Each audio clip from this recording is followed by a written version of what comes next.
Breakfast is served. That's delicious. I am working on a corned beef hash. My hash is getting nice and crispy.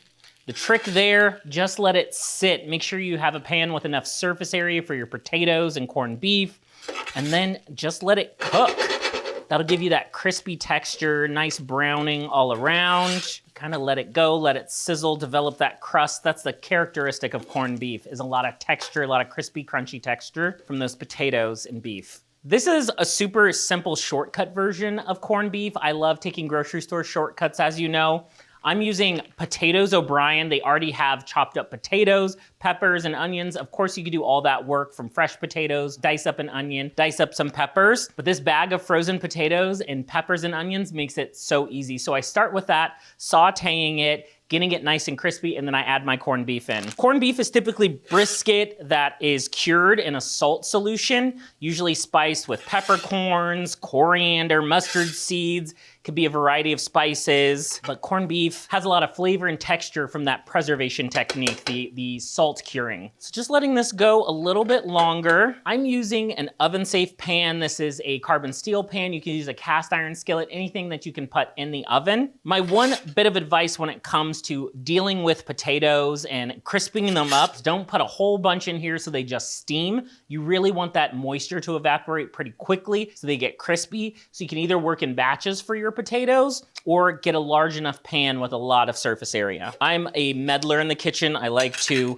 poke and turn and twist, so this is a good reminder. Just let things cook, let things get crispy, walk away for a little bit, come back, flip it over to the other side, and then let that side crisp up again. You'll want to do that to develop a lot of texture throughout the whole corned beef. Now, the reason I'm using an oven-safe pan is because I'm gonna cook my eggs right in here with the corned beef. I have the oven on, it's really hot, ready to go. That's gonna cook the eggs through, keep everything nice and warm, and marry everything together. Of course, you could scramble an egg, fry an egg on the side, but I like this one-pot approach to corned beef. Makes for a really easy weekend breakfast, brunch item. So we're almost there. This is looking nice and crispy. I got a lot of dark bits, a lot of texture I can feel with my spatula, lots of browning, which of course is flavor. And remember, color is flavor, especially when it comes to corned beef hash. Griddle tops or those flat top cooktops are all the rage. So if you have one of those, this is a great recipe for that. And you can make your eggs right on that griddle top as well. So for this, I have 4 eggs. So I'm gonna make my little wells for my eggs to go in.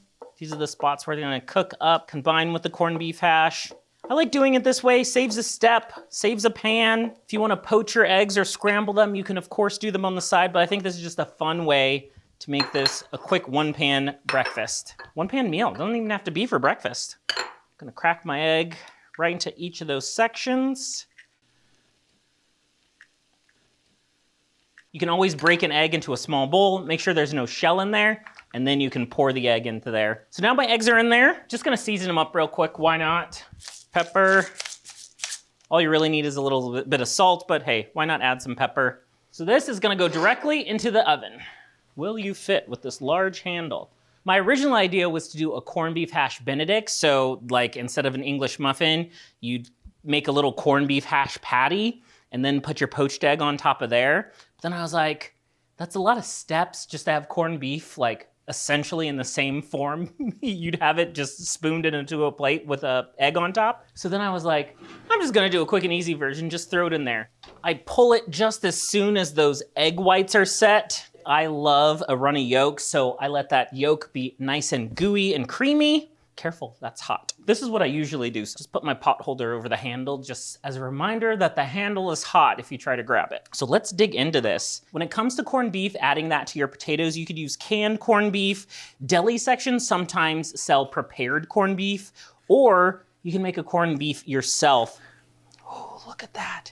Perfect egg, crispy potatoes, crispy corned beef. I'm gonna steal all my potatoes from around there. Here we go. I'm gonna taste this and chew for 10 minutes. Those egg whites, nice and set. Creamy egg yolk. I like to mix it up. Shout out to my friend Nick who loves corned beef hash. Had to mention him. This one's for you. I'm doing it again. I'm like, oh, take smaller bites. A huge, massive bite.